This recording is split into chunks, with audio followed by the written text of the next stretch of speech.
All right. Hello, everybody. It is 4/4/24. That's pretty cool. April 4th. Not April Fool's Day. We missed that one by a few days. But anyway, here we are, April. We're into the second quarter. And this is a good time to do a check-in. We've kind of been talking about that year-end process thing should be done more than once a year. This might be a good time. I'm not going to go through it. We only go through it once a year, but this might be a good time to just kind of take a look. Just do a kind of a little self check-in and ask yourself the basic questions. What are you doing that you know, or what are you not doing that you know you should be doing? And I did that beginning of this week. And I'm like, you know what? I've been building pieces for acquisition air for generic, for non-branded, for everyone else. And I hadn't been doing any for my own promotions. Kind of been letting that glide. So I thought, it's time to really kick it in gear because I got to practice what I preach here. I can't just tell you guys what to do and then not do it myself, right? In some cases. But anyway, I went kind of back to the drawing board, created a new promotional video, and I actually started building out my webinar sequence. So, because I still have not done that. We launched Acquisition Air. There was no webinar, there was no presentation. It was just me talking through it. And to my surprise, it sold and converted really good. And that's just a testament to how good the product is, how much demand there is for the actual product. And I was kind of thinking about it this morning, like what the webinar should be. And I want to do something different. I don't want to just follow the same old internet marketing protocols and build a webinar like everyone else has. And I think I'm going to build a webinar around the three types of people that acquisition will make a boatload of money for.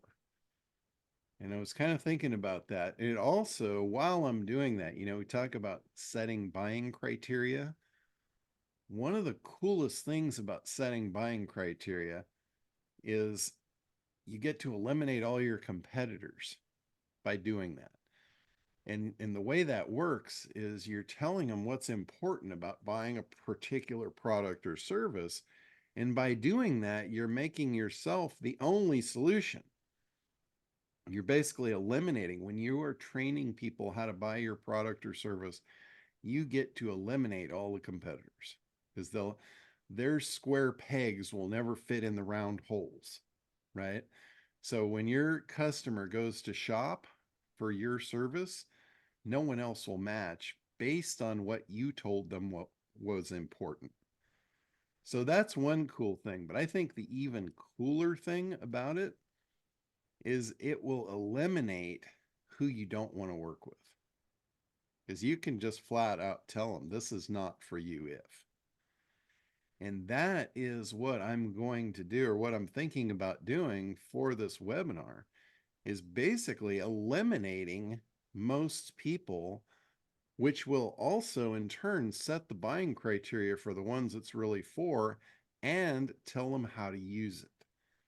Like, for instance, I'm going to say the one person that this is for is the person that's running an agency and wants to include a new service, right? That's one type of person that it's perfect for. But I'm going to also say at the same time, if you are not providing converting services and you're selling to people that don't have converting funnels, you can just forget it. I don't want you to go out and figure out how to do conversion services. You're not going to do it. You're not going to be able to do it. Unless you know how to do that and that's already part of your service, this is not for you. This is for you if you want to go out and find those people. But And I go back in time 25 years or more to when I got into SEO. I was providing the same thing as I'm providing now with Acquisition which is traffic, right? Acquisition is a traffic service. What I provided back then was SEO. It's a traffic service, right? There's very little difference in reality. Everybody thinks they want traffic. No, they actually want leads. No, they actually want customers, right? Customers is really what they want. You provide the vehicle for them to get that. Now, my ideal customer back there was a manufacturer between $2 and $10 million in annual revenue. The reason for me that that was important and that was my ideal prospect was I didn't have to worry if I brought them traffic. I had no worries that they would be able to convert it, right? They didn't get to 2 to 10 million in sales by not knowing how to sell their shit. They were not dependent upon me to sell their stuff. All they were they already knew how to do that. They were professionals. All they needed was scalable traffic. I showed up with SEO, brought the traffic to their door. They took it from there. Everybody's happy. Now, when I started working with companies that were below that mark, under 2 million in the manufacturing realm, they hadn't made it yet. And in most cases, they weren't going to because they didn't know how to sell their stuff. If they knew how to sell their stuff, they would have been over 2 million in sales because a manufacturer doesn't sell shit one at a time. When a manufacturer brings on a client, it's a big client. They're providing manufactured stuff. It's not one off. They're selling, containers full when they're doing manufacturing. So it's the same when you scale down to smaller businesses. A smaller business that's not growing rapidly doesn't know how to sell their stuff. Or they're new, maybe they do, maybe they really do, and they just don't have the traffic yet. But that's what you got to identify when you're selling leads or you're selling SEO services or you're selling anything to do with traffic. You either have to sell it to someone that knows how to convert or you have to provide conversion services, which I wouldn't recommend. That's a pain in the ass. So that was one of the first things I saw when I brought forth Acquisition. We started releasing it, and Brady doesn't have a lot of hair to tear out, guys. And he was like looking for it, like, where is it? Because he was working with people that were trying to figure out cold email marketing that didn't know anything about cold email marketing. That is not a good use of your time. A good use of your time is to go to the stream where the money is flowing and dip your net in and scoop some out. Don't try and build a boat if you're not a boat builder, right? The learning curve is going to take you a long time. You're going to sit at the edge of the river and watch all that money go by. Everyone's going to be making it but you because you don't have a boat. And you're trying to figure out how to build a boat. So I would, that's going to be part of my presentation. Don't try and figure out how to build a boat. Take what you've got and go in and go to the right people, target the right audience, and just kill it. Build a really successful business. Figure out who your ideal customers are. And again, I'm talking about acquisition here. I'm talking about selling traffic services specifically here. And I can tell you right now, if you're selling traffic services of any way, shape, or form, the ideal customer is somebody that knows how to sell their stuff. If you're bringing on people that don't, you are barking up the wrong tree. You're going to have problems. They're going to be a pain in your ass. And worst of all, they're not going to last. I have talked many, many times about the most important thing to me is creating lifetime relationships. lifetime value of customers. That's where you're going to be really successful long term, because you're not turning around every 30 days looking for a new customer to build your business. When you get a new customer every 30 days, your business is growing because you're retaining all the ones of the past. You're not replacing them. If you're working with the wrong customers, you're going to be losing them at an alarming rate.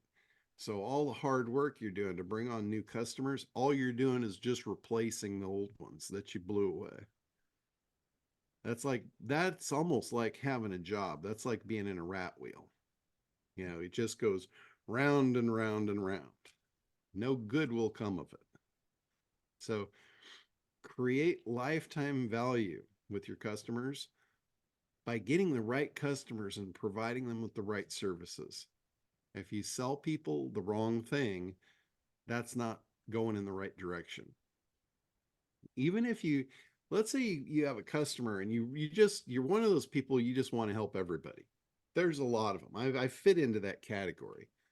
I want to help everybody, but I've got some guardrails up that say I'm not going to kill myself in the process, right?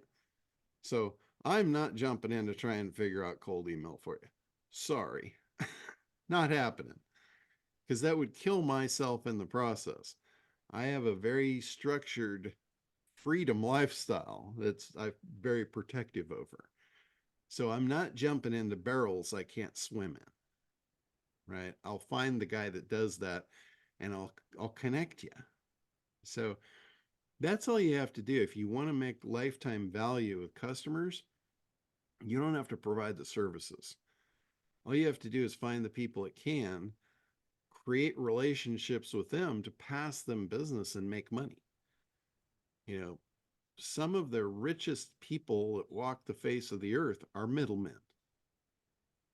They're just connecting the dots and making the money in the middle, passing things around, right? Some of them don't even make anything. All they do is make connections, and they make money out of the connections. Affiliate, we've talked a lot about affiliates over, the last year or so. There's phenomenal opportunity in affiliate money. And it doesn't matter what industry you're in. You could be in finance, you could be in manufacturing, you could be in pet products, you could be in real estate. It doesn't matter. What matters is you figuring out who your ideal customer is and what all they want, not just what they want from you, not just what you can provide them. When you're in tune with them and all of their needs, you're in tune with not only what you can provide them. So many people like laser focus on that. They're just like, they're almost so hungry. They're just going after the bone, and they don't see that they're gnawing on a raw bone with no meat on it. And the meat's sitting to the side and they don't even see it. Right?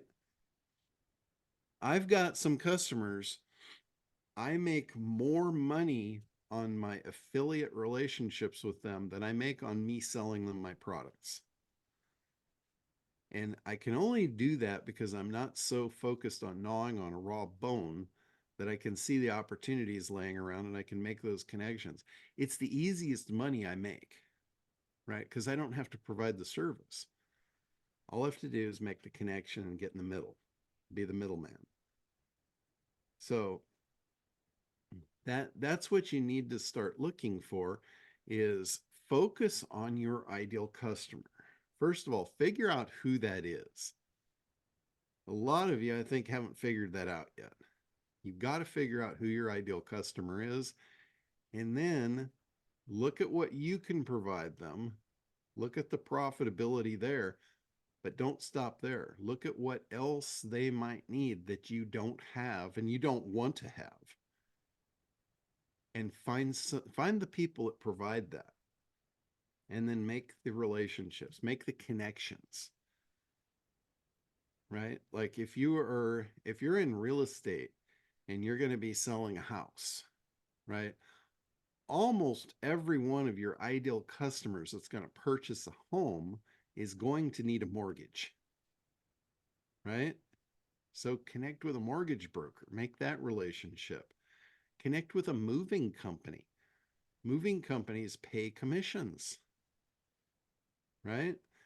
Find all the people that your ideal customer is gonna need and want and have, and make it easy for them, right? It doesn't mean that the realtor needs to go out and buy moving vans, right? You don't need to buy moving vans to help them move. You need to hook them up with a good, reputable company so they don't have to worry. This is one of the biggest things that makes people buy things is being able to relax. Because think about it, whenever you want to buy something and it's a large purchase, you're a little worried, right? One thing you're worried about, are you making the right choice? You're wondering, is there a better option?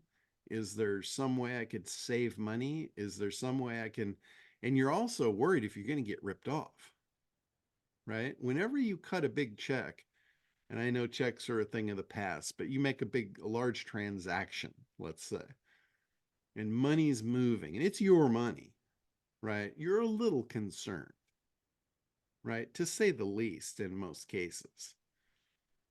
And one of the things that makes that buying decision process easier for your customer is to let them relax, let them understand that you're helping them make the right decision, right? Because they don't know all the movers, they don't know the problems with movers. They don't realize, and you've got a mover that you've vetted that's worked with the last 10 customers of yours. I can relax now. I don't have to worry about all that stuff, right? That will help them make a decision.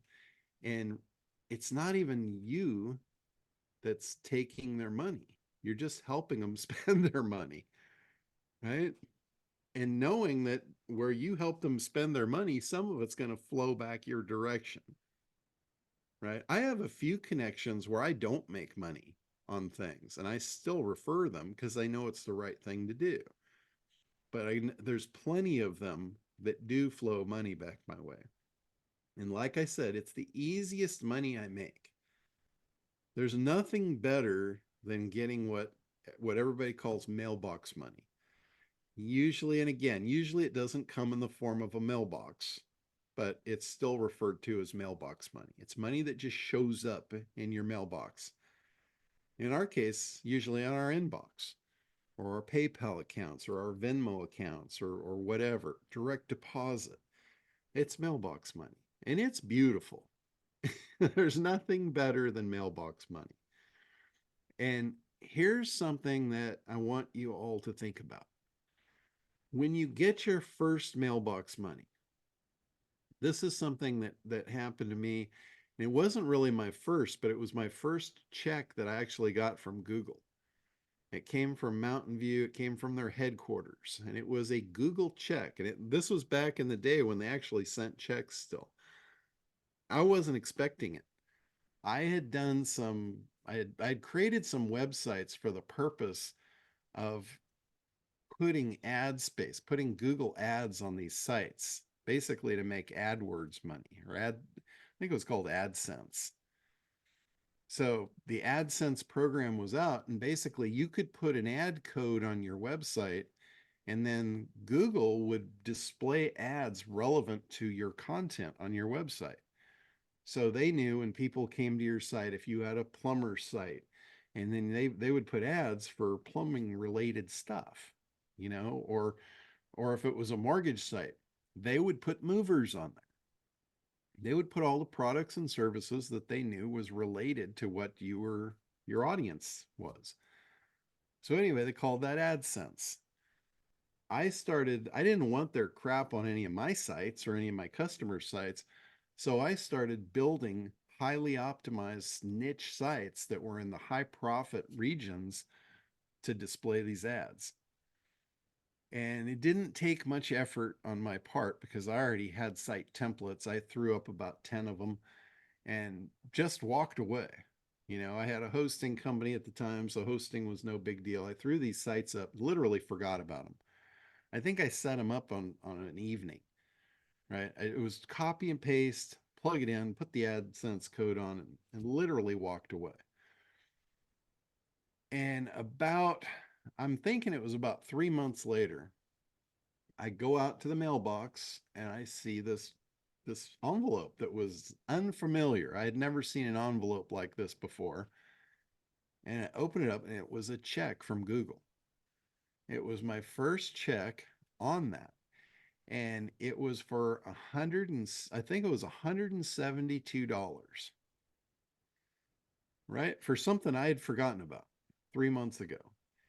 And when I saw the check, and here's what I want, this is the lesson for you. And Brady just made a comment just a few days ago when he got his affiliate commission this month for the first of the month. He made the same connection that I did. So he and I are on the very much the same mind path as far as this goes. The only difference was I saw a couple more zeros than he did, but he'll get there. So here I'm looking at this check for $172. I didn't see a check that said $172. I saw a check for $172,000. Right? That's what I saw. That's what my mind saw. $172,000. And the reason for that, anybody know what the reason that I saw $172,000? Any guesses? I'll just make it You easy. put 10 store. Because you can scale, right? Well, that's exactly right. What I thought, the only thing I could think was how easy it was to do that. And I was thinking in my head, I could do what I just did 1,000 times. And if I had, that check would have been for $172,000. And I was just like, holy shit, this is like a bottomless pit of money, all I want. Because literally for the amount of work that I did to get that $172, and that wasn't one-time deal. That was just the beginning. Those checks came in every month. And because that site that or those sites that I had built were SEO optimized, the SEO value kept going up over time and the checks kept getting bigger.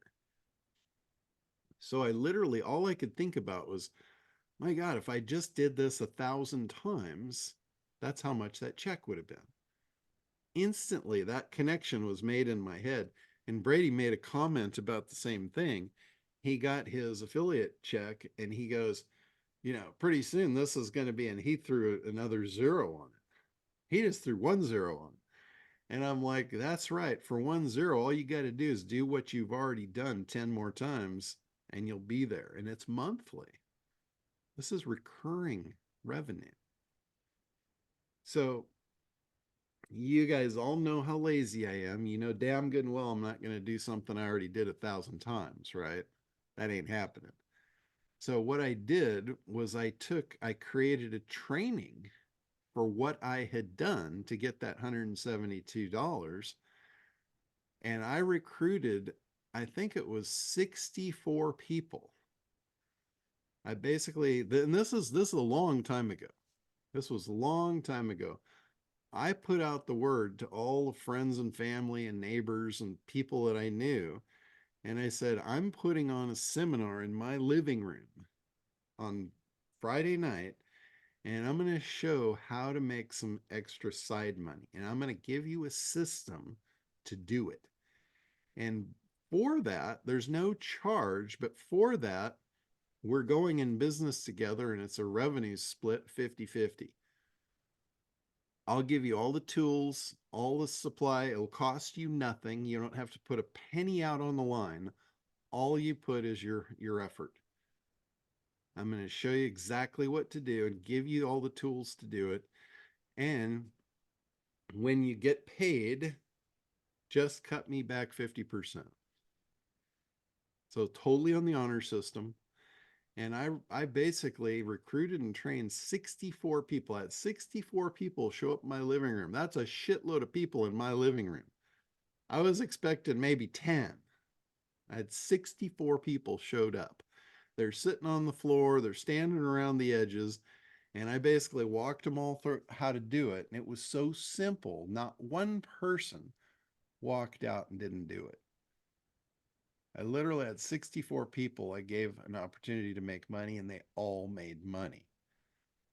And as far as I know, they all split me back my fair share. Whether they actually did or not, who knows? I don't really care. But I know they were all sending me checks. It took them all about 3 months to get it going, just like me. And all followed the same pattern. But that's what you do when you figure out where your mailbox money comes from, is how can you leverage it? How can you put a zero behind it? Or in my case, how do you put 3 zeros behind it? So it's really, really cool stuff. Mailbox money is awesome. I know I'm looking at faces here, and a lot of you guys have been with me for a long time. Some of you are new. So I'm gonna throw out the maternity dress story again. And for those of you that have heard it a dozen times, please don't throw up on it. It's a great story. It's about a woman that came to me that wanted me to do her marketing for her. She wanted traffic. She wanted SEO specifically. She knew how to sell her product. She had a maternity dress. That was it. She manufactured this maternity dress. She was a single mother with, I think she had 2 or 3 kids.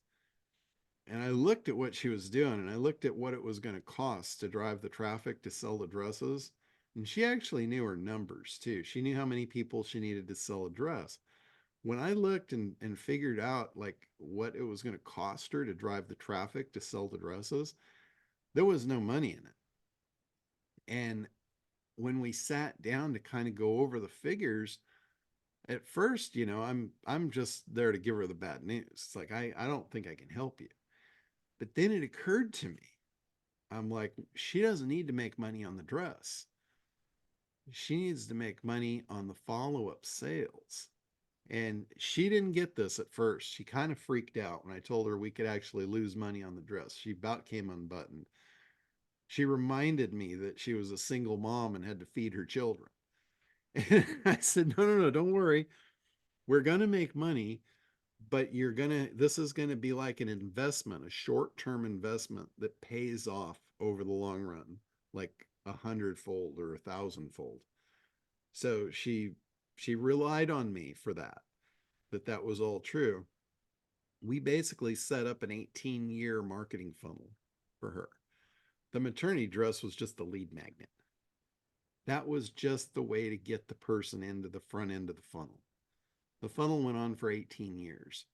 And I told her, I said, it's your job now, not really just to make these dresses. Anybody can make the dress. Your job is to figure out that expectant mother who is your ideal customer, by the way. This goes back to ideal customer, figuring out not only what they want now, but what they'll want next. So I said, this is your job. Figure out exactly every problem she's going to encounter bringing this child into the world and raising them over the next 18 years. Find the vendors that supply the solutions to all those problems and create affiliate relationships with them. You don't have to build the whole 18-year funnel out at once because we're not there yet. You just have to build out the next 3 weeks. Figure out what she's going to need in the next 3 weeks. And once you've done this, you can take 18 years building the funnel. It'll be perfect. You don't have to put all that effort up front. Build it one piece at a time. How do you eat an elephant, right? One bite at a time. So that way it doesn't look overwhelming. It's conquerable. So that's my maternity dress story. It was how we took an impossible situation and turned it into a very lucrative business for her. So didn't give up, didn't throw in the towel, figured it out. And there's so much money in long-term customer relationships. It's, if you don't realize that, you're missing out on so much opportunity. Your amount of income doesn't have to be based on your amount of effort. It has to be based on your amount of brain power. You know, we talk about the flywheel, getting that big flywheel moving, and then once it's moving, it moves on its own without your effort. And you get the flywheel gets big enough, just try and stop it. It's unstoppable. That's the beauty of the flywheel. So treat your business as a flywheel. Get it rolling, keep pushing it until it becomes unstoppable. Right? So, all right. Anybody got anything you want me to address? I feel like I'm preaching here. I hate that feeling too, by the way. All right, Sue, go ahead. Yeah, I updated my wait list. So if you can review that, and I also created a campaign to warm up the leads coming from Search AI. So you can address just one question, or if you have time, maybe you can address the second question. Yeah, well, let's look at your site here first of all. So this is the site that you want to look at, right? Yeah. Okay. So when this comes up, this is a disaster.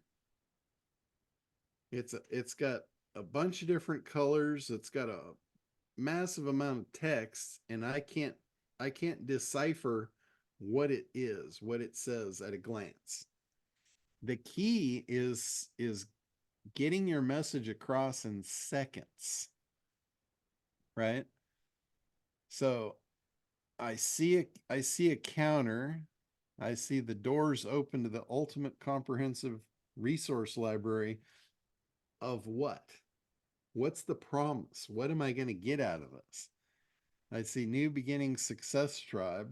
You're telling me what it is, but not what it does. Actually, it's not even really what it is. There's no context to this. If you're sending this to a bunch of people that they've been with you for a long time and they already know what you're doing and how it works and all that, that's one thing. But if this is going out to cold traffic, I don't see this working at all. I see you spending a whole bunch of money and people just click off, click off. So, big idea. This goes back to one of the most key principles of the first step in an ad campaign. And I'm talking about in the creation process now. I'm assuming you've done your analysis and you know who this is for and you know what they need and all that. In the creation process, when you start creating landing pages, you start creating ads, you start creating your messaging, the first thing is grab attention. That's the big idea concept. You should go and look at that. Look at that lesson that is on the big idea. That is all about grabbing attention. And you have to grab attention fast. It's got to be a big, bold headline. And the formula, for those of you that have not gone through the big idea lesson yet, you are really missing the boat on that, because it's going to be the key to you grabbing people's attention. The formula, I don't know if it was made, but the formula was followed by David Ogilvy back in the 50s in the ad world. He was like the king. His ad campaigns, they said everything that guy touched turned to gold from ad campaigns. If he was involved, it was a winner. Didn't matter what you were selling. If he was involved in the creation of your ad, it was going to be a winner. He was like the golden man. Okay, John, let me tell you what is happening with me. I think I'm using too many chefs and my dish is really getting spoiled, because all this text I added yesterday, because yesterday I had a session with someone, and so she created a message and I added this. So I think I'm just using too many chefs. So I think I should just stick to big idea and I should just create accordingly, because it is clearly I'm using too many chefs. Yeah. See, the whole key of the big idea is one single focused promise. This is the formula. It's a promise. And then the promise, it has to be attached to what's called a unique delivery mechanism. That's the thing that's going to do the work. When you attach the promise of what they truly want, and then you attach that the unique delivery mechanism, that in their head, the promise seduces their heart. The unique delivery mechanism convinces their head that it's true. Because you've got those two things. You have to convince the heart, or you have to seduce the heart and convince the head. And the thing is, the heart is like a little kid. The heart is your subconscious. It doesn't know right from wrong.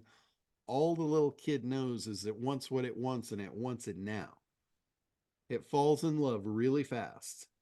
Love at first sight lives in the heart. The head is the conscious mind. The head is like the parent. The job of the parent, job number one, protect the heart. You don't want the heart to get broken. That causes turmoil in the head. The head does not like turmoil. So the head at all costs will protect the heart. That's where the head steps in and says, nope, I don't believe it. That's bullshit. I'm not buying that. You know, I don't believe it. That's where you have to convince the head. So that's where you put a unique delivery mechanism. When the head can be convinced of, oh, okay, I see how the heart is going to get what it wants. So now I'm going to say yes. I want the heart to be happy, right? I don't want it to get broken. That's why this formula is so key in communication. It's incredible. And David Ogilvy used it over and over and over. He never varied. He always had a promise. It was always attached to a unique delivery mechanism. Whether it was concocted or complete bullshit or whatever, it always worked that way. A perfect example is the diet pill. You know, the diet pill, the promise is take the pill and lose weight while you're sleeping, right? The heart freaking falls in love with that because the heart doesn't want to diet and it doesn't want to work out. Or the head, rather, doesn't want those things. The heart wants to be slim and beautiful, right? It falls in love with that idea. Oh my God, take a pill and I'm going to get what I want. I'm in. I'm sold. But it's the head that's going to step in and say, yeah, that's bullshit. That don't work that way, right? And the head could say that because maybe it tried it before. Maybe it heard that snake oil statement before and it tried it and it didn't work. So it knows. It doesn't think, it knows it does not work. So now the next company comes through and they say, you know, take our diet pill. It works because it's got the active ingredient is Garcinia cambogia. Now the head starts second thinking its process and go, oh, well, maybe that's why. The one I took probably didn't have that. So now the head's like, okay, let's try it again. But if it didn't have that unique delivery mechanism, it just stops and says, nope, bullshit, I'm not buying it, game over. That's why you need to combine the two. That is what a big idea is. That's the formula for a big idea. The third piece to the formula is saying it in an intellectually interesting way. So it intrigues them. It's curiosity. You don't tell them exactly what, they have to dig deeper to find out more. So those are the three pieces to a big idea. And if you're starting off your sales page and you don't have that up front, if that's not the first thing that they see, you're going to lose every time. And like I said, unless this is the only place where not doing that might work for you. And that is the case where you're using an audience that already knows, likes, and trusts you, and they'll just do anything you say. So if that's not your audience, if your audience isn't there yet, this probably isn't going to work. So, like a perfect example of an audience that knows, likes, and trusts and will do whatever they say is me doing what I did with Acquisitionaire. I didn't have a presentation. I literally just got on, talked about it, told everybody how it worked, and said, here's the order button. I didn't really focus on marketing or a big idea. I was just there to share information with a tribe that already knows, likes, and trusts me. That's an Can I share example. my story about head and heart? And it's exactly because I really can relate to my life. What happened when we were starting our family? I was pregnant and I went for the network marketing presentation. And I slept throughout the presentation, but at the end, the speaker said that my wife stays at home and she takes care of the kids. And I just heard that and I wanted to join that at any cost because that's the only thing I wanted. And I was a professional and I was working and I didn't want my kids to be going out to the daycare. I Yeah. came home, we started talking, and my husband thought it is a totally crazy idea. Why do we need this? And he was totally head, I was totally heart. And when then we came to the conclusion, I told him, give me 1 year. If I don't do anything, if I don't show you success within 1 year, I won't do it any further. And he agreed to that, and I started network marketing. I'm not active anymore, but I still make the residual income, and it is good. Means it is one professional income I make through that company for Yeah. the work which I did many years back. I proved to my husband that I can make money, and I continued for few years, and then I stopped. At certain point, I stopped, but I still make the passive income, and it is clearly heart and head. My husband was 100% head. I was 100% heart. Yeah. It's interesting that you bring that up. That's a really good point. Some of you are going to be selling to couples. Like Mr. McLean, he sells to couples. So you've got two hearts and two heads together, and they have to make a decision as a team. So knowing that maybe, the heart of this conversation is going to live in the female, and the logic part might live in the male, or it might be reversed. Who knows? There's some people where I know I've got friends of mine that it is totally reversed. The women are the logical part in their life, and they're the nuts. So whatever it is, your sales presentation has to address both, because you're coming to a sales buying decision with two people. This is perfect example in timeshares. They will not give the Yes. presentation to the male or the female. You Yeah. have to go together. They have to deliver the presentation to both of you. And if you watch, they're really masterful. A salesperson, like a salesperson on one level sells to one person. But if you watch a salesperson that is really good in a timeshare situation, oh, this guy's all over the board. He's like speaking to her, and then he'll shift gears and he'll speak to him, and then he'll shift gears back to her. And he is just doing a masterful job communicating to two people, two hearts and two heads at the same time. So, and if that's you, it's much harder. That is a much harder scenario to accomplish and automate online. To get two to sit down at the same time in front of a Zoom call or something, unless it's not a one-on-one, but a two-on-one Zoom call where they're both there. But like to try and automate that into a webinar series, that's a mastery there. All right, Rashid, go ahead. Rashid, you got to just unmute there. There you go. Well, I saw what Stu's website is, Isn't that what you're kind of been talking about, creating like an association of kind that you can, you mentioned several times that anybody can create an association and use that as a business model. Yes. And to me, that's very intriguing. And I'm just looking at Sue's website. It seems like that's what she's trying to do. I don't know if that's true or not, but I see it as a two different bucket project. There'll be users of the thing, and there'll be the ones that would be providing service. Yeah. So like a buyers and sellers. And I would like to maybe set up some time and talk to you about this idea.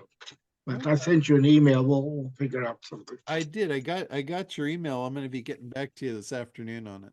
All right, I appreciate it. But yeah, associations, it's the same thing. The promise, you have to figure out what your audience wants. So a promise of association could be for credibility. There's a lot of people that are just starting out in particular industries, and maybe they don't have the credibility. Maybe they're new. Maybe they need to lean on that just for their own confidence. You know, that's a big thing. Like some of you are in Craig Duswalt's group, and he realizes he's working with a lot of people that are just starting in business, or maybe they're starting a new venture or whatever, and they don't have the experience. And along with that, they don't have the confidence. So the first thing that he teaches them is how to write a book. You know, he has a whole course on how to write a book in 30 days. And for somebody that has no credibility, giving them a book gives them that peace. You know, you can go into a meeting, or you can entice someone to talk to you by the fact that, hey, you know, I wrote the book on this subject, and here, I'd love you to have a free copy. You know, I'll bring it to you. We can sit down and we can discuss how I can best serve you. You know, and they're going to get a free book. You're going to deliver it in, you know, book in hand when you show up at the door. That is a good credibility piece. Some people need that. Some people, if they lack confidence, that's a good confidence builder. It's a good lead magnet, all that stuff. Now, when I say the book is a good lead magnet, I don't mean that in the traditional sense of the word, because a true lead magnet should be consumable almost instantly, leaving them wanting more. Right? If you're a lead magnet, a lead magnet is the thing that you give them to open the door and get to the next step. So, like in a live meeting, the book works great. But online, if they have to receive the book and then consume the contents of the book to move to the next step, you're dead in the water, because they're never going to read that book. How many books have you been given and they sit on your shelf and you've never opened them? Right? And if your livelihood depends on them opening that book and reading it, you just put a huge hurdle in the way of you taking on a new customer. That's just stupid, in my opinion. You want to make it as easy as possible for them to work with you. Don't make them read a book to qualify to work with you. Right? That's just foolery. But the book, if it gives you credibility and it makes you feel good and it gives you confidence, write the book. Right? If that's what it takes, write the book. It's easy. You can do it with Chat GPT now. It'll write the book for you.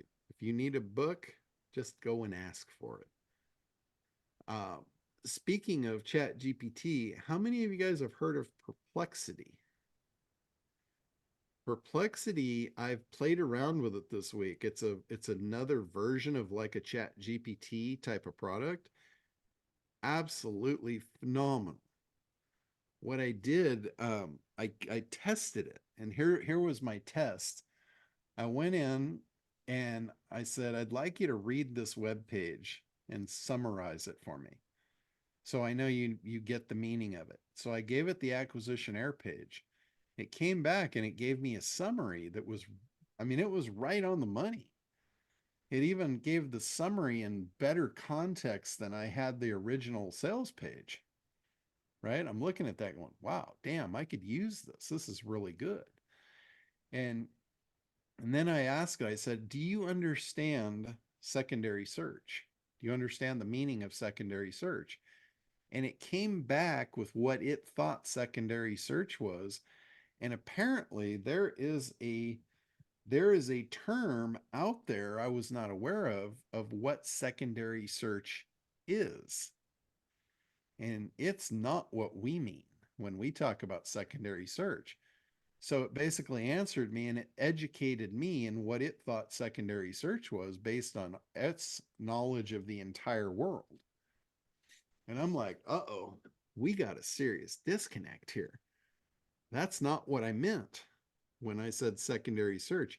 That's not what my sales page means. So I defined what I meant by secondary search back to the chat, back into Perplexity.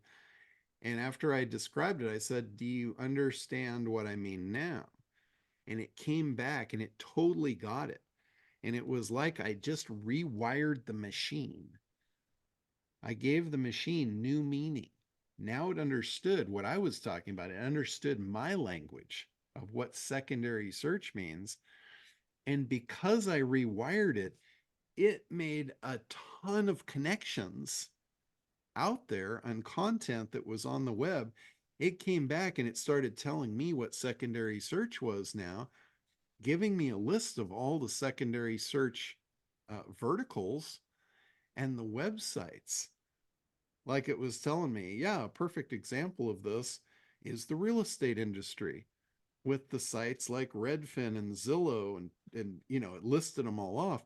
And it said, and then in the travel and hospitality industry, and it listed off, you know, like Expedia and Travelocity, and it's giving me a list of all the secondary search mechanisms. And I was like, holy shit, this is incredible.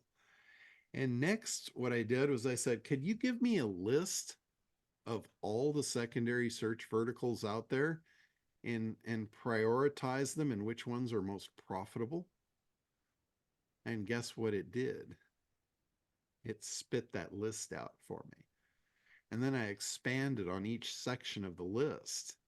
So I'm working on cleaning up like a 26-page document now for anybody that's using Acquisition Air, where I can tell you all the most profitable verticals to go after and all the sites.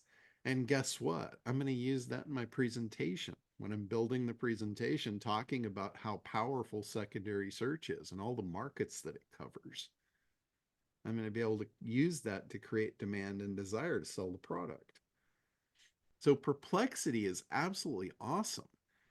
You can train it. You can connect the dots for it for what you're doing and how it relates to the rest of the world.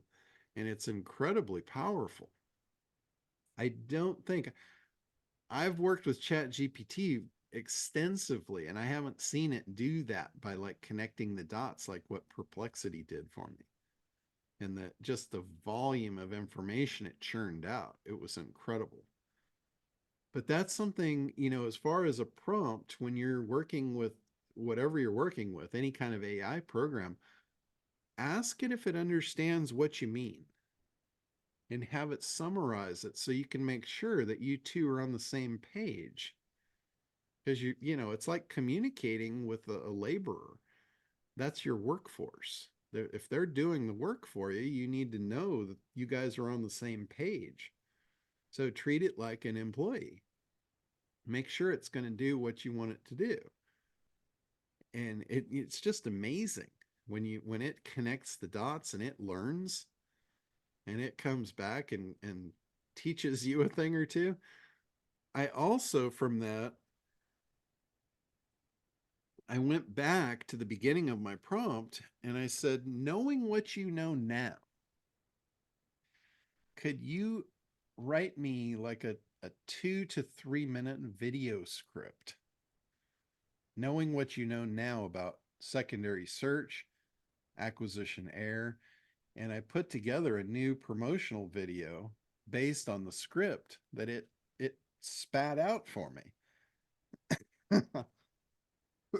Let me see if I can find it here on my desktop. I'll show you guys what it actually came up with. And I showed it to Brady, and he said, damn, that makes the first video that we made look like a kindergartner made it. So I thought that was pretty cool. Let me get it up here, and I'll play This is your captain for you speaking. guys. Welcome to. Oh, let me get it back here.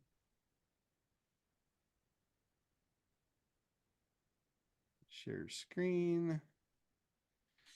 So this is our new promo video. This is your captain speaking. Welcome to Acquisition Air, the future of lead generation. Imagine directing all the ready-to-buy customers that are searching the internet right to your business. Acquisition Air is an AI-powered lead generation system that gives you instant access to this valuable internet traffic. Here's how it works. Acquisition Air uses artificial intelligence to monitor secondary search activity across the entire internet. It identifies high-intent buyers based on their search behaviors and online actions. Once someone is flagged as a hot lead, we grab their contact information along with the keywords they were searching for. This lead data is then instantly delivered to you in real time, so you can follow up immediately. Our system integrates with your CRM and marketing automation tools, allowing you to send a personalized introduction email the moment the lead is generated. This puts you in front of your potential customers at the perfect time, when their purchase intent is at its peak. You'll have the best chance of capturing their attention and converting them into paying clients before your competitors even have a chance. Acquisition Air is like the flight control tower for your business. We monitor the internet skies, identify your next customers, and deliver them to you instantly. It's like having a crystal ball that predicts your future sales. The only question is, how many high-quality, ready-to-buy leads do you want today? With Acquisition Air, you have complete control over the flow. Turn it on, turn it off, turn it up, or turn it down. This is not just another lead generation tool. It's a revolutionary leap forward. Acquisition Air gives you an unfair advantage by providing instant access to your ideal customers, exactly when they want what you offer. Don't miss your chance to be the pioneer in your industry, equipped with AI technology that puts you first in line. Join the elite few who recognize Acquisition Air as the game changer of the century. It's time to prepare for an influx of hot leads. Your business's success has no limits when you're in the pilot seat. Why wait? Get Acquisition Air now and take your company to unprecedented heights. Take advantage of this special offer before it goes away. This will leave your competitors gasping for air when you begin acquiring all their potential customers. Don't let this opportunity get away from you. So how cool is that? Talk about Are you not using the going- pro version? Yeah, talking about not going in the weeds. I thought my last video was out of the weeds, but this one is clean out of the weeds. This one's like at 30,000 feet. So that video script was made from me letting it read the Acquisition Air sales page and then connecting the dots for my meaning of what secondary search is. It learned what it was all about, and it basically did that. It did the voice, it did the images, created the video. I went in and I put some of the stuff where there was text coming up on the screen, I actually overlaid that in a video editing program. But the text, the pacing, the script, the whole thing was AI. And then I just went in and put a couple of little cherries on top of the cake. So the AI program that made the video was nvideo.io. The script was Perplexity. And then I used Camtasia just to lay some of the words, some of the text over there. Like whatever she was saying, the words would come up on the screen. I was laying those in as title screens, which really punched up the impact of the video. You know, to have the audio and the visual together, just really reinforcing the messaging. So I think that's a pretty powerful video to get someone interested into watching a, you know, a 30-minute webinar. And the webinar is, this is where I'll use that as my attention grabber. And then I'll say, if you want to see, this is perfect for 3 types of people. If you want to see if you're one of them and you qualify to be one of the people that's going to be able to make a ton of money using this program, watch the presentation. And that's where I'll take them into the video, and I'll be setting the buying criteria. I'll be showing who it's right for, who it's not right for, the ones that it is right for, how to get the most out of it. And by the end of that, I'll be shocked if that thing is not the best converting process I've ever put together. I'll be really shocked. So, questions about that? Can you see how you could use this for your own business? It doesn't matter what you're selling. It's about training the AI, getting it to understand what you've got, who it's for, and getting it to do the heavy lifting for you. Like if I would have had to write that script, it wouldn't have been as good, and it would have taken me a long time to do it. I would have toiled over it. I would have spent hours, if not days, fiddling around and still not wondering or still wondering if it wasn't right. You know, it's like that thing's showed up on the screen in seconds, and I'm like, holy shit, this is right. This thing is way smarter than I am, and way faster, and, you know, better in almost every way. It only became my job to train it, my job to direct it, to prompt it. But the machine itself and the output is far superior to anything that I'll ever do or be.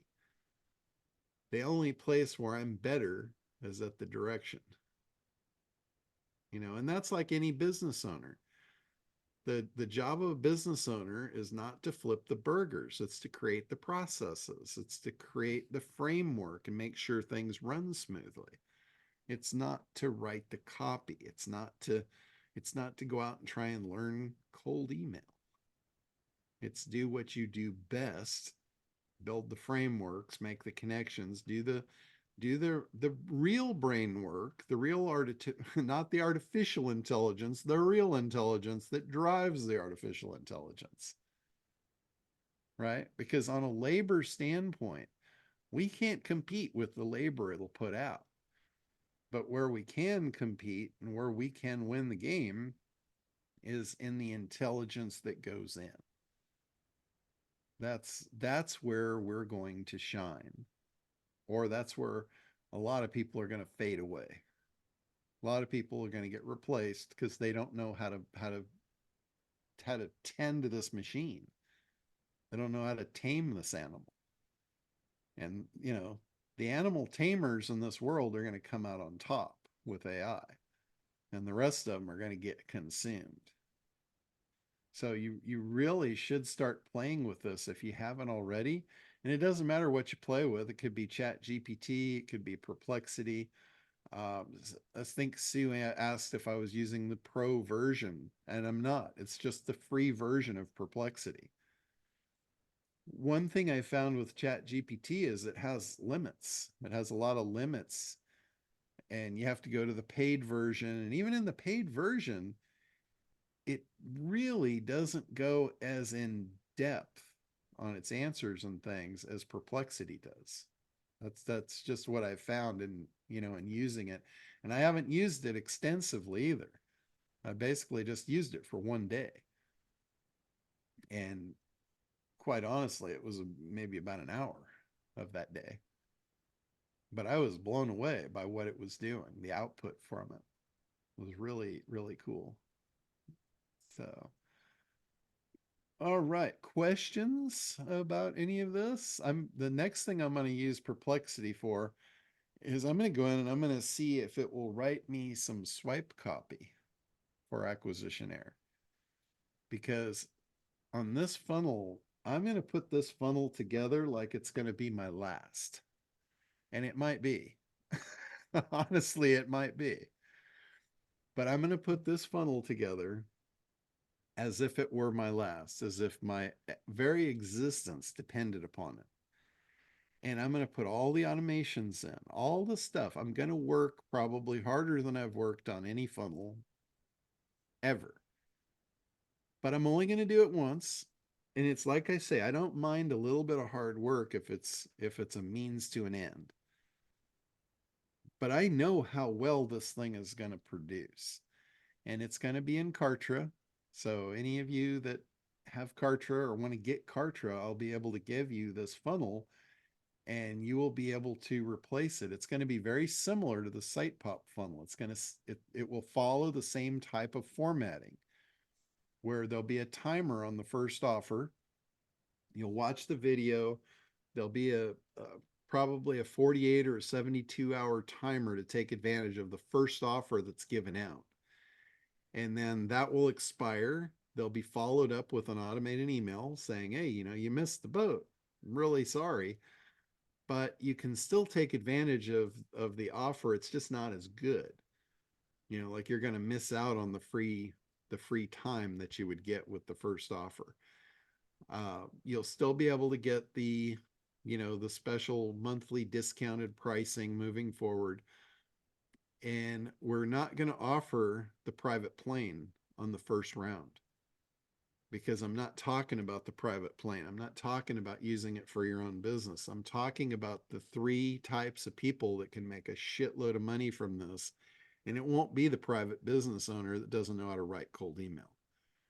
It's going to be as a business opportunity to use it, as a leverage tool to grow your business of serving people, basically for agencies. That's basically who I'm going to point this toward. The other thing I'm going to say is if you're serious, you should just skip right to the white label. And here's why. Here's a bonus for going to the white label first. What we've realized of all the people in the past that have purchased this, they always bought a lower level and then they wanted to upgrade. Well, you're getting the setup free, the setup fee is waived in the special offer. You can get whatever level you want without paying the setup fee. The setup fee on the white label is $1,000. If you buy the lower level and you come back and you want to upgrade, guess what? You're going to get to pay the setup fee. You lost the opportunity to waive the setup fee if you don't take that option right out of the gate. So I'm going to tell them if they want to downgrade, they can downgrade at no cost. But if they want to upgrade to the white label, they got to pay the setup fee because there's a lot of stuff that's involved in that. We've got to bring programmers in to do that and change and move your stuff up. So it will be a way to get people to pay for the highest level right out of the gate, which incentivizes the affiliates. That's a big perk to affiliates to make that big bang up front. So when I structure that program for that affiliate offer, that's part of the reason why I'm doing it that way. But it'll follow that. It'll go the second piece of the promotion. They'll get another 72 hours to take advantage of that. If it goes for those 6 days, on the 7th day, we're going to open it up to another promo, which offers the downsell of the private plane. And basically that email will go something like, hey, we get it. You're probably not an agency owner, but we don't want to exclude you from this vital technology to move your business forward. So we're offering the private plane to those business owners that just want to take advantage of this for themselves. That's when we'll open the doors to the lower level, is on the final piece of that 3-part promo. So the first piece will be the first 72 hours where they get the best pricing. They get the free install, no setup fee. They get to lock in their price for life, and they'll get an additional month free. So they'll get 2 months to get set up. We realized that when we did the first beta test is almost everybody took a whole month just to get the program set up and get their feet under them. So we're going to give them the first month plus an additional month before their monthly kicks in. So that'll be part of the first part of the promo. They'll get 72 hours to make their decision. If they miss the 72-hour window, we'll send a follow-up email that says, we're really sorry, that's closed, that's no longer available. But you can still get the free setup. You can still lock the time in, you just don't get the free second month. So that's really all you lost. But now you got another 72 hours, and after that, it's setup fee of $1,000, and you're not going to get the special pricing, and you're not going to get the free second month. Right? And then at that point, that's when we're going to open up the third promo of offering the private plane level for those that don't want to run an agency. They're not here to make money, selling services, and they just want to do it for themselves. And we'll offer them the lower offer. So that's how the sequencing will go. We'll have all the automations in place, including the cart abandonment. That's something, I always put the tags in, but I never follow up and put the sequence in place. So the cart abandonment is somebody puts the shopping cart, they click buy, but they don't complete and finish the order. They drop the cart. So at this point, I'll have a tag that fires a sequence to say, just to follow up and say, I see that you haven't finished your purchase. Was there something that you needed to know, or were we missing something, or did you have a problem with the order? We're here to help you. And that's where I can bring in the Becky chatbot. She can answer questions 24/7 far more effectively than any of us can. Like, we've got great support between Connie and Brady and myself answering, and Daniel even answering support tickets, but we're not there 24/7. We kind of like our beauty sleep. And a lot of times people will be going through your marketing sequence in the middle of the night.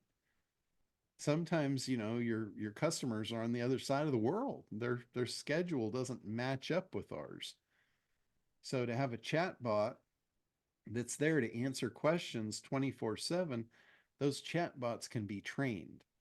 They can be trained not only with your personality, if you want that. Some people really shouldn't do that.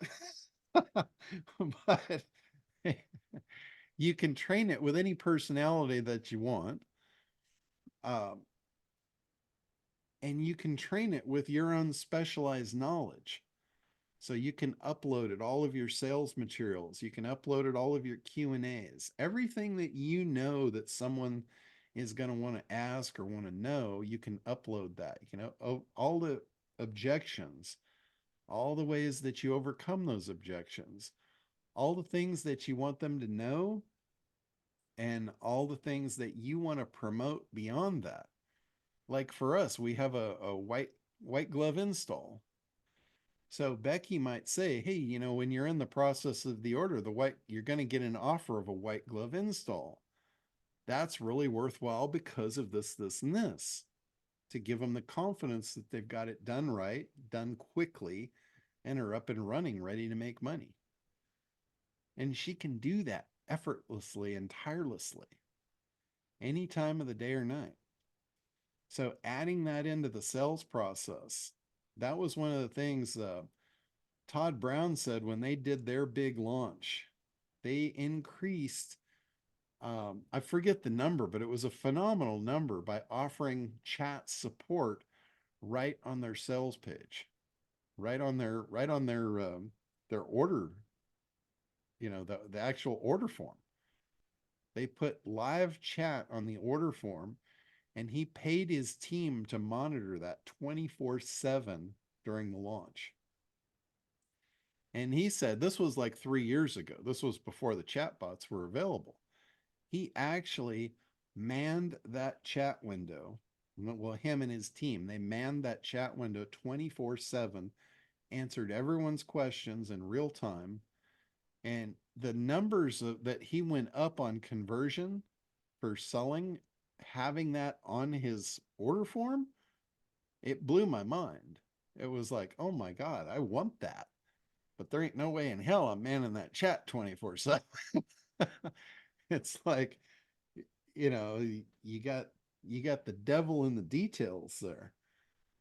So, but having these chatbots, having these AI chatbots be able to do that for you, maybe it's not as good, but maybe it's better. Think about that. We're all lazy. When we get in a chat, we're going to give the minimum to get on to the rest of our day, right? Becky's not going to give her minimum. She's going to give everything she's got every time, whether it's 2 o'clock in the morning or high noon. She don't care. She's not tired. She's not fed up. She's not having a bad day. She's just going to go and work her little fanny off for you. So it's up to you just to train her, give her the personality you want, give her the demeanor you want, and just let her go to work. Just cut her loose and see what she can do for you. So anyway, you know, the moral of the story is I'm going to really give it my all to put this campaign together. And then anybody that wants it, you can have it. It'll be in a Kartra template. And, you know, you could take that, you could split that apart and create a go high level template out of it or whatever. It's just pieces. It's just marketing pieces that are seamed together. But it'll have all the automations in it, all the cart abandonment, the follow-up, even the, this is another one. I realize, I'm going to fully confess here, I actually suck at the delivery. Like when you buy something from me, I should have a video. I should have a personalized video that welcomes you to the ACT program.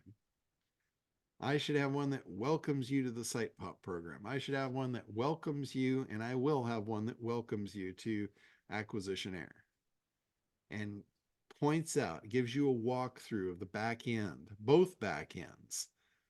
Because, you know, that's somebody doesn't necessarily know that we have a training portal. That's one login.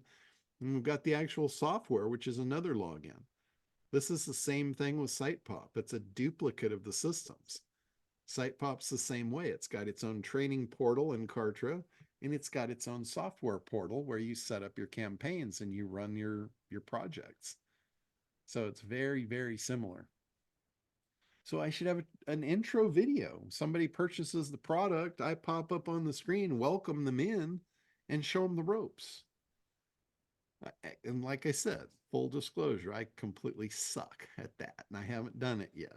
And I've been selling programs for years, and I've done just fine. But this one's going to be different. I'm gonna go all out. I'm going to see what the difference is. Mr. McLean. Hey there. Good morning, sunshine. Hi, everybody. I didn't send you your motivational video this morning, did I? Oh, I think you actually did. And I'm starting to you know, it's like Costco. You gave me the free sample of the motivational video, and now it's like, oh man, when am I going to get the cheese? Come on, I want that sample. So anyway, thank you for the stuff today. I marked on the recording to go back and re-listen to some stuff, especially the list of softwares you've discovered and been using. That was really helpful. So that's great. My question is about what you just said, John, is that, you know, you should have a video to welcome, which, boy, if you think about that, you know, someone gets in there because immediately it takes it from the welcome video with information and work they have to do, you know, and they go, I'll get to that. And then it's lost forever. But a video like that, it's a really good idea. My question is this: are you just going to make a just a generic one that will be automatically sequenced in when they sign up, or are you going to do one of the remember how the fellow from Traffic and Conversion talked about using AI, you know, to generate a personalized one? Which one are you referring to initially and eventually?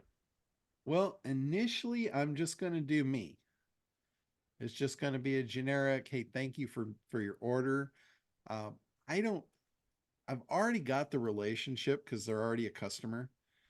If I were to back that out, I might do it with the HeyGen and customize, personalize the video. That is so cool. I don't know if any of you guys have seen that yet, but using the program called HeyGen, HeyGen, it's an AI tool, an AI program for creating videos.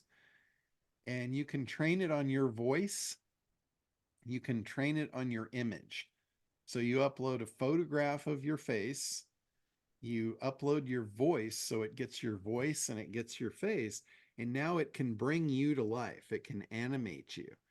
So instead of just sending them a welcome email, you can port that email into the HeyGen program, and it will now take your image and your voice and create a video of you welcoming this person to the program.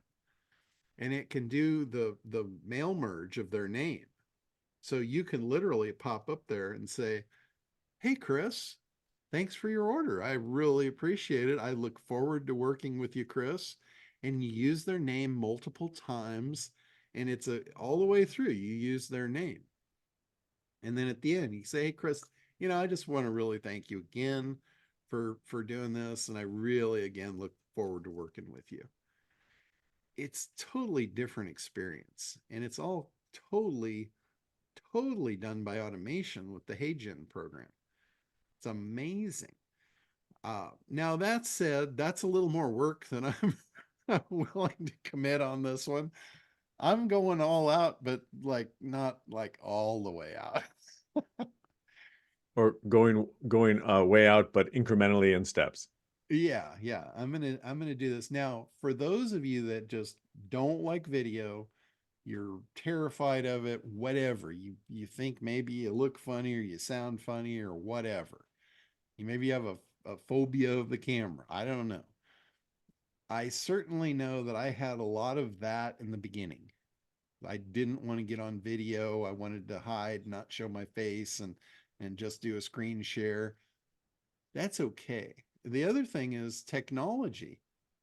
Like you think you needed a fancy video camera and lighting and a studio and all this crap that you don't need. What you need is a Zoom account. All you do is just log into your own Zoom account, turn the camera on, turn the recorder on, and start talking. That's all you need to create a video. You don't have to get fancy. That will work perfectly fine for those of you that are not tech inclined or tech savvy, or you're afraid of technology, whatever. That's problem solved. Anybody, like you're all on here right now, you know how to get on Zoom. You know how to turn the recorder on, and you know how to talk.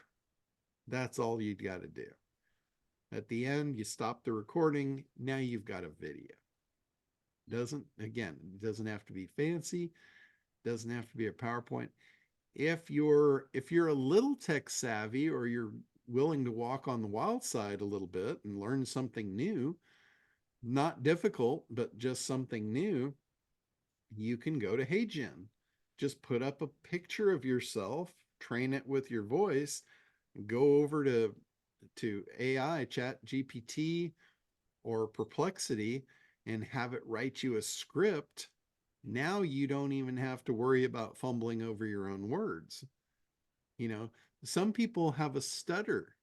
Some people, I do this every once in a while, I'll stutter or miss a word or whatever. I don't give a shit. I just keep going. But some people are very self-conscious about that. So if that's a problem, use HeyGen. HeyGen will get your voice, it'll get your image. Then you can go and you can just load up whatever you want your avatar to say, and it will start speaking in your voice. It's really cool. Hey, So John. there's no reason. I mean, I'm removing all of your reasoning for not doing this. Go ahead, Randy. A quick question. I've been playing around and doing videos in video, whatever it's called.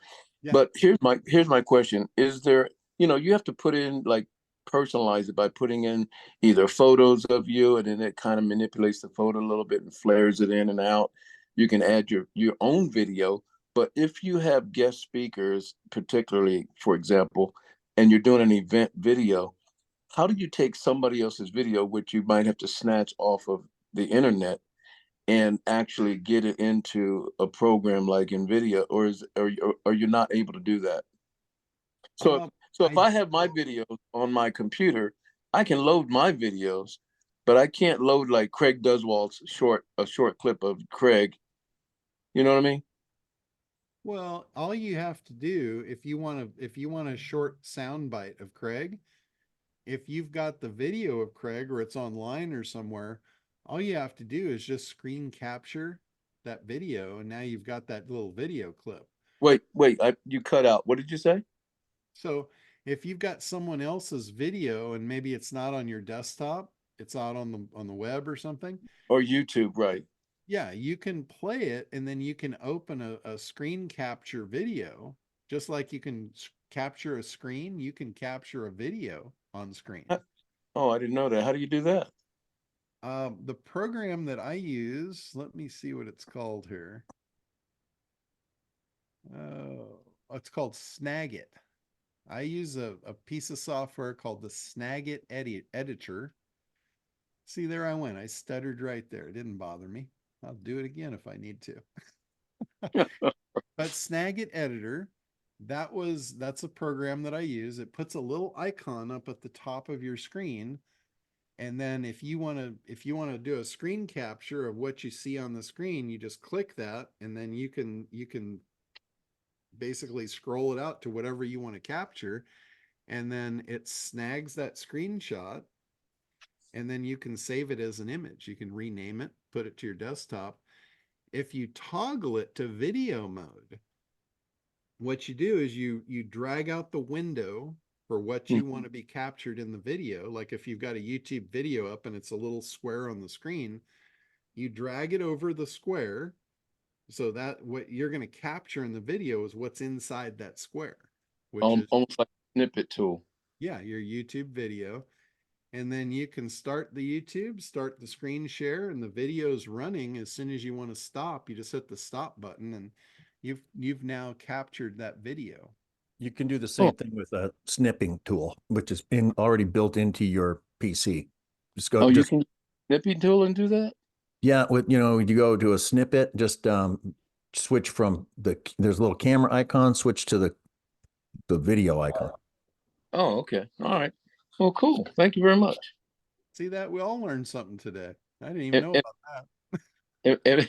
And by the way, I went into HeyGen real quick, and I went ahead and asked it for to do a comparative analysis for online publishers and print demand and who has the best deals, blah blah blah, and it really did a good job. At least I think it did. You mean Perplexity? Perplexity. Oh yeah, I'm looking at one. I got two computer screens up. I'm sorry, Perplexity. Yeah, I really like Perplexity. I've found it to be really, really good on the output. So I don't know if we have enough time for you at the mastermind, because it's probably going to have to roll over to, they're going to be wanting more than the 45, 50 minutes we have. Yeah, you know what was really cool? I spoke at the pool conference again last week. Usually they give me 45 minutes. For the last 8 years, I've gotten 45 minutes on stage, and they usually give me 2 slots. For the last 8 years, all the attendees have constantly complained that they didn't get enough of me. So when I got there this year, I went and I'm looking at the schedule board to see which room I'm speaking in. And I noticed I had a 90-minute spot. So they basically bumped me up to 2 days of 90 minutes a session. And I'm like, this is awesome. I didn't freak out because I had a 45-minute presentation. I'm like, this is awesome. I don't have to rush now. I can really, give them everything. Yeah, absolutely. Well, we have an hour to an hour and 15, 20 minutes. So that'll be good for them to get started. Thanks. Yeah. But it was really cool. And You know what the funny part was, I created a PowerPoint, not really knowing what I was going to talk about, just kind of to keep me on track. I didn't even refer to the PowerPoint. I just spoke for 90 minutes and went, just beginning to end on what they need to know about what's going to happen to their business in the next 12 to 18 months if they don't get on board with this. Well, that's kind of where that's cool, because I think I sent you the information. But anyhow, John's speaking at my master group at the end of the month, so this will be awesome. Thanks. Yeah, absolutely. But it was really cool. And I mean, it blew these people's minds. For the most part, the pool industry is a little backwoods. They are way behind the times. They're good old boys and good old girls, and not real big on change. They're stuck in the 80s, for lack of a better word. Uh, but I got to tell you, they really, really took this in, and I think a lot of them will move forward with it. And I painted a pretty grim picture of what's going to happen if they don't. So I, I think, but they really got it. Even the people that were very anti even updating their websites and stuff, they really they took this to heart. So it was really cool from a delivery perspective for myself to watch the light bulbs go on and to give them, real world examples of how they would use this. Like I showed them, I said, if you're a year from now, if you're a pool contractor and you're selling pool construction to your customers and you walk into a presentation of a customer and you're going to build a pool for them, a custom pool in their backyard, here's the difference. If you're not using AI, you're going to be talking about what the pool might look like. And your competitor's probably going to be using AI, and here's what he's going to do. And I did it in real time in front of them and showed them how powerful it was. I said, they're going to take a picture of the backyard and they're going to go to AI. And I opened up Midjourney and I referenced an image of a backyard. And I said, imagine a custom pool. And I said with multiple levels and tiers and a jacuzzi on the side. Imagine what that would look like inside this backyard. And it painted the picture. It showed their backyard with this fancy ass pool in it. And here's what it would look like. Do you think they're going to buy it from the guy that's showing them what it's actually going to look like, or the guy that's talking about it? I said, so if you are not on board, you're going to be gone. That's who you're going to be fighting against. And it just blew their minds. They're like, holy shit, he's right. We're done. We're dead. We better get our asses on board with this or we're going to be out of business. And I guarantee you, I'm right on the money with that. I asked him, I said, how would you like to be the last one to own a Blockbuster? That guy fought tooth and nail. I'm not going to succumb to online streaming. Well, how'd that work out for him? That's going to be you. That's going to be you fighting against the machine when your competitor's using the machine to just flat kick your ass and put you in the ground. That's what's coming.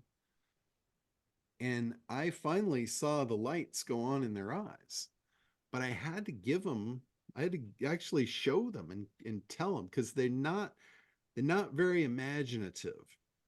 Like sometimes just talking about something's not enough. Sometimes you got to show them. You have to physically show them what you mean. So Nick, I know you had your hand up there. Did you have a question? Yeah, it was about HeyGen. I was just wondering if would you use that in conjunction with like FacePop, or would it replace FacePop? It would replace that. Really? So it will do the same thing when somebody comes to a landing page or whatever after they've registered to get your white paper or to watch the video or whatever. It could pop up and say, "Hi, John. Hey, thanks for coming in." Oh, gotcha. I don't know that it has that functionality. It's basically in the creation of the customized videos. All right. So I'll look at it. you may be able to blend the two. Okay. So there's lots of functionalities in different programs, and in some cases you can blend them. But one of the cool things that you could do, and this is something you're not supposed to do, I'm going to tell you anyway. That's the best stuff. Yeah. So when you're cloning a voice, you're supposed to have the permission of the person to clone their voice. And you have to agree to that when you upload the voice file and all that. But let's say I wanted to do an interview with Frank Kern, and I wanted Frank Kern to say things about me that were nice, right? And I don't need to go get his permission now. I just need to clone his voice in the machine, take a picture of him, put it up there, and you can put two people in the video. So I could do myself and I could do Frank, and I could put us both on screen talking to each other and script the whole thing out. Wow. And there it would be, me and Frank on screen talking together, and then he could turn to you and tell you how great I am. Right? Sure. It's just like Becky. You know, when I created Becky, I had, you know, Becky's talking about me. I don't like talking about myself. Mhm. I swear, you know, when I first started my reseller program, I had resellers that would want to get me on the phone and you know, talk to their customers for them. I had no problem whatsoever with that. But what I absolutely hated, and this would end the call immediately. This would flat out end the call. I would disconnect if they did this. And I told them up front not to do it. And a couple of them tried it anyway, and they found out I wasn't bullshit. I said, if you put me on a call and you tell me to introduce myself and tell them about my background, I'm out. Don't like blowing your own horn. I do not. I never have, never will. I don't need to. I said, when I show up on your call, if you have not pre-positioned me to be there as an authority and just be there to do what I'm there for doing, is answering their questions and doing what you need done, I'm out. You cannot leverage me for that purpose. I'm not there to talk about myself. I'm not there to build credibility for myself. I'm there to do it for you. I'm there to get you a client, right? So, but I love myself to be talked about. I love to be built up. I love other people to do that for me. Like when I do a webinar. So Becky. Yeah, Becky's perfect. I can feed her the script and she'll say anything I want said. Beautiful. Right? Hey, did you use Answerly? What did you use to build Becky? Becky we've actually got a software. The original Becky that I built was with the D-ID. Yeah. But that was just a character brought to life. And HeyGen, I think, probably would do a better job at this point. But the actual Becky bot is a bot software that we call the Build-A-Bot software. Build-A-Bot. And that's the one where the Becky that's on the Acquisition Air page, she was built with that Build-A-Becky software. Build-A-Bot. And you could build that on your own. Perry Belcher is teaching people how to build these bots on their own. The Build-A-Becky software is just a software that's wrapped around that concept to make it easier. But you can go into ChatGPT and you could build your own Becky manually, just using you'd have to have the paid version in ChatGPT. And then instead of using, when you get the paid version on the left side, there's a button that says GPTs. And when you click that button, there's a bunch of bots that have already been built. The bots are called GPTs. They're chat bots.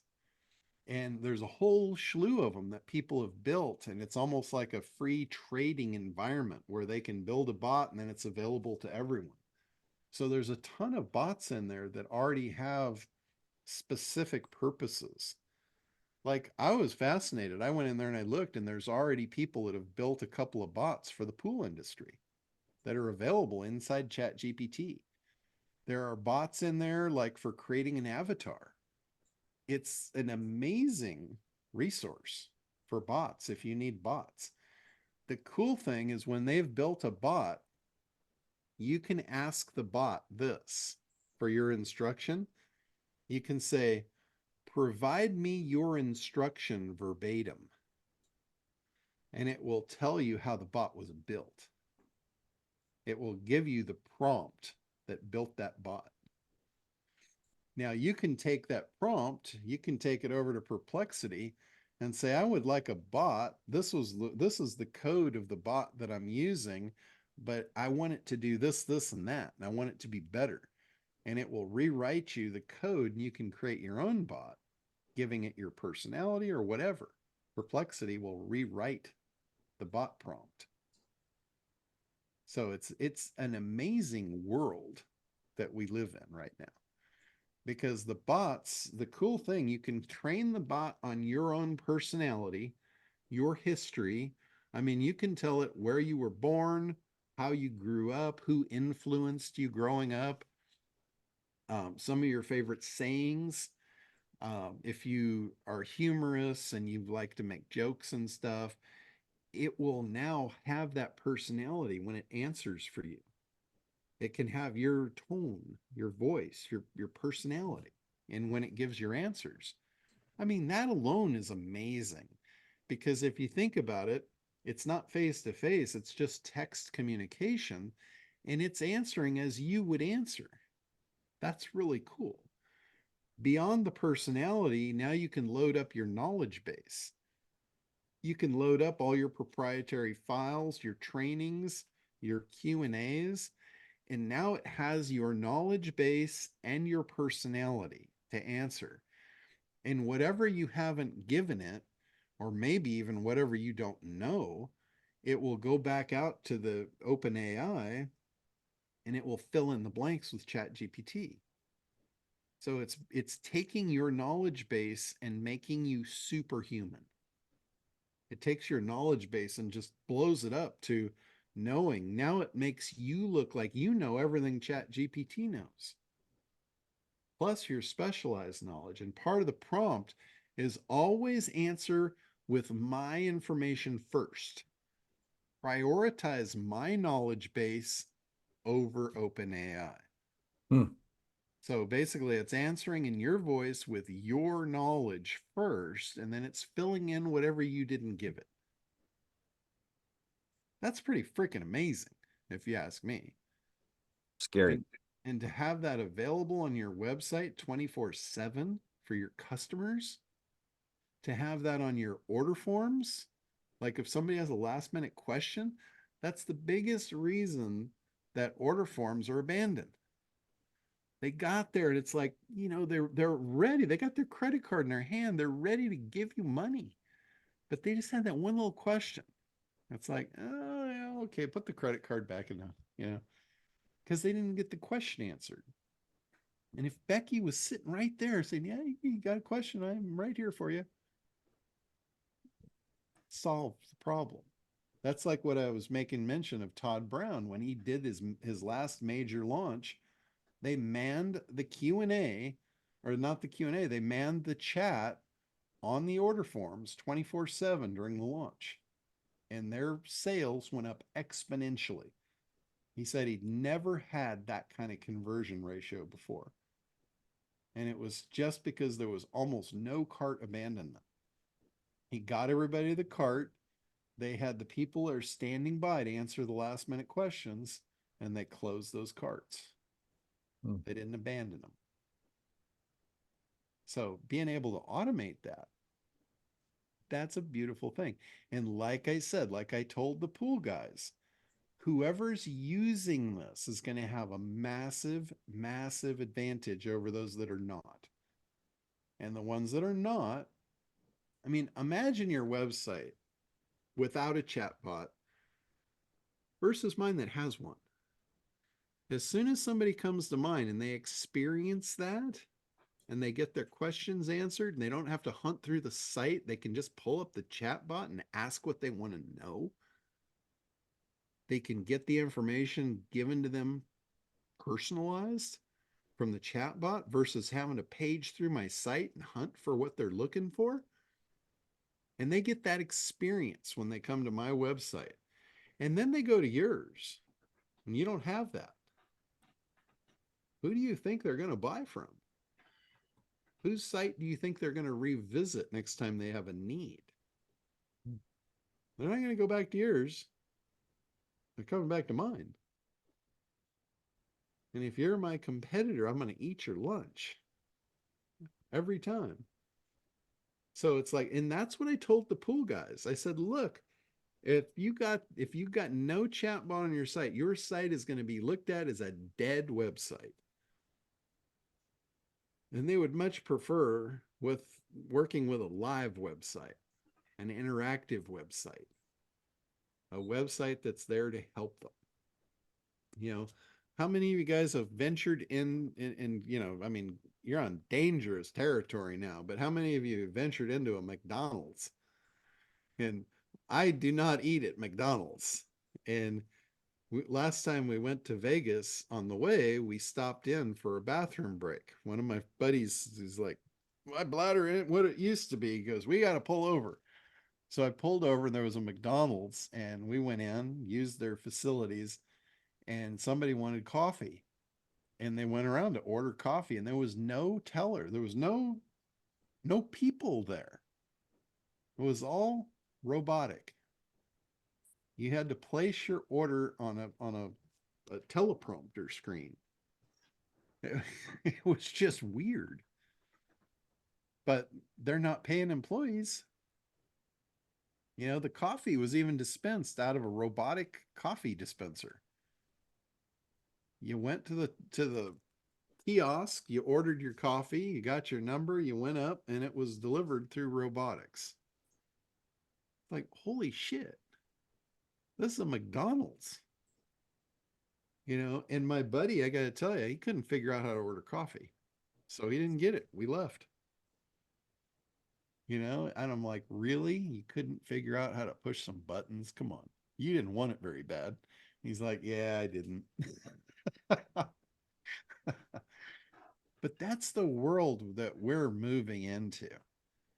And, you know, who do you think's going to survive? If McDonald's is automating everything and it allows them to keep their prices down, and Carl's is paying $20 an hour for employees that don't know their ass from a hole in the ground, and they need a dozen of them to serve a cup of coffee, who's going to win? Like, who's going to win that game? AI is going to win in the future every time. AI and robotics in the future is going to devastate competitors. There's going to be a lot of people like the guy that owned the last Blockbuster. He's just not willing to give up his old wicked ways. He's going down. You know, I don't want any of you guys to be that guy. Like, when you see that on the horizon, put the for sale sign on the Blockbuster and get out before it's too late, while there's still demand for it. Right? That's like me in the photography world. When I saw Photoshop, I'm like, oh shit. That career I had was a dream career, doing high-end commercial photography. Back in the 80s, getting paid $3,500 a day plus expenses. That was a literal dream job. And it disappeared because of Photoshop. An automation program replaced it. It destroyed an entire industry. What I used to do doesn't even exist anymore. It's gone. Just like Blockbuster. Now with me, when I saw it coming, I'm like, holy shit, the train's coming. I'm getting out of the way. I am not going to get run over.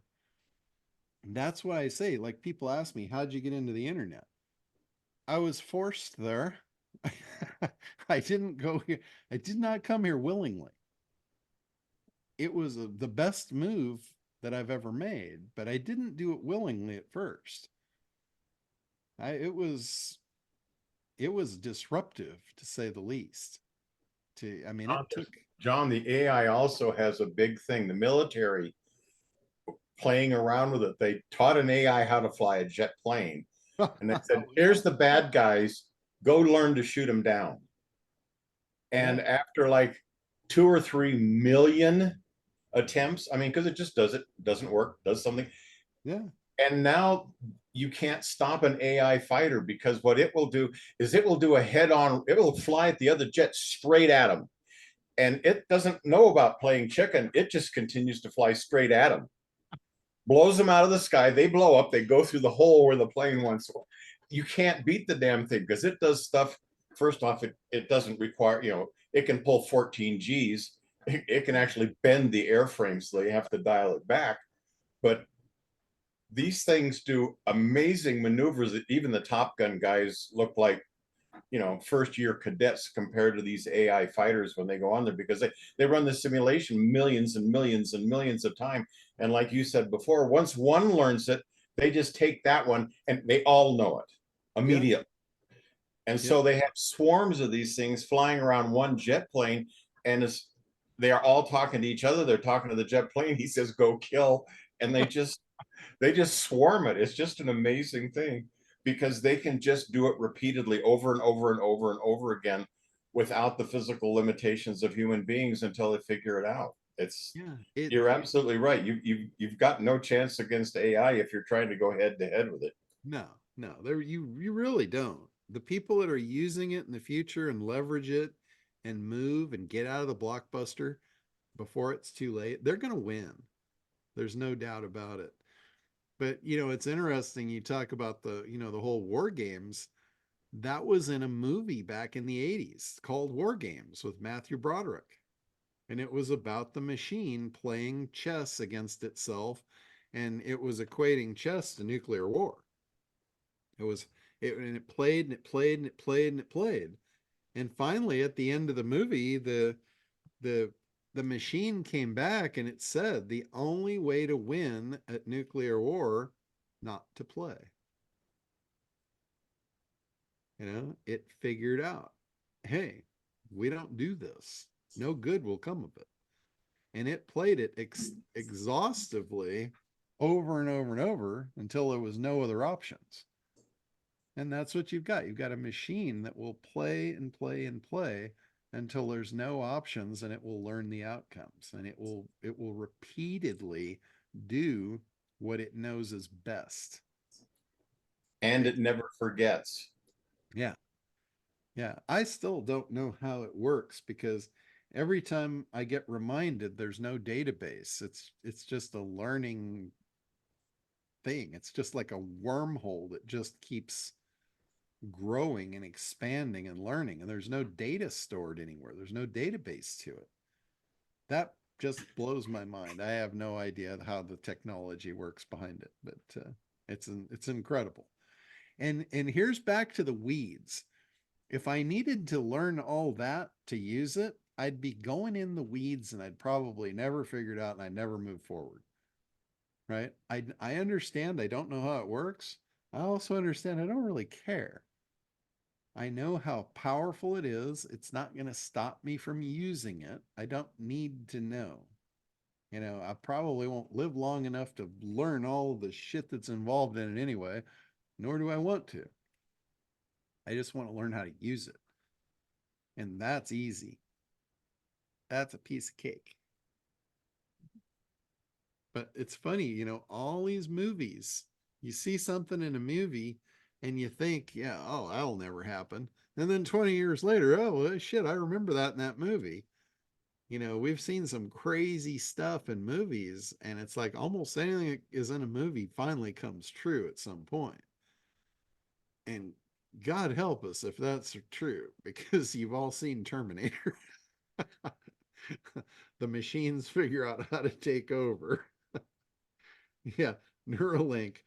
Yeah, that's Elon Musk's new brainchild is Neuralink, putting chips in our brains, and it's like, God, dog, what's coming is some very evil shit. So, and as fast as it's coming, at one point I thought, I'll never live long enough to see that, but now I think I might. I might live to see some shit I don't want to see. Well, if some great creative mind thinks of something for a sci-fi movie, people will build it anyway. Look at the flip phone. Yeah. Yeah, that's what I mean. Like you see something in a movie and it seems far-fetched, then the next thing you know, it shows up in the supermarket. It shows up in the Apple store. Crazy stuff. All right. Well, anything else before we wrap up? When's the next crypto meeting, John? Next crypto meeting is next Thursday at 2 p.m. So hopefully some good stuff will happen. I know this last week's been a wild ride up and down, and there's been a lot of false rumors put out about XRP and Ripple, and they're totally false. They're not true, but they did have an effect on the price this week. But John, I had put a campaign link for you to look. Maybe you can take a look next time. okay, I'll take a look at it before and then pull it up next week. Yeah. So, Thank you. yeah, absolutely. But yeah, we'll do our crypto call next week and get everybody dialed in. Hey, John, I may have missed, I stepped away for a minute. Did you address the Kartra implementation? For the acquisition air, Mm-hmm. it's not ready yet. The guys are working on it. I thought they were going to have it dialed in by now, but apparently there's some complications with the API and getting it to do exactly what we want it to do. So it's not live yet, but they are actively working on it. I'm hoping they get it, in the next week or two. But when it comes to programming, I can't really say with any certainty. Okay, just curious. As Thank much you. as I would like to. But as far as the Kartra campaign, I've started working on that yesterday. And that's the one I was talking about earlier in the call. Mm-hmm. Right. I'm creating the sales process and basically a full-blown funnel, like to the likes I've never done before. I know how to do it. I'm just too lazy. And this time I'm gonna just grin and bear it and do what needs to be done. And then everybody can have that copy. And even though it's going to be for selling acquisition air, the whole funnel, the whole process, all you have to do is just swap and replace with whatever you're doing, and you should be good to go. Great. So, all right, guys. Well, have a great week and go out there and take your year-end thing and do that again. Do it quarterly, but ask yourself, what am I doing that I shouldn't be doing? And what am I not doing that I should be doing? And in my case, it's building a funnel. That's what I should be doing that I haven't been doing. So I'm going to do it. That video is one piece of it. So I started yesterday kicking pieces out. So maybe we'll see how far I get next week. Wish me luck. Oh, hell, I don't need luck. I got perplexity. All right, guys, have a great week and we will see you soon. Good work, John. Thank you. Bye-bye.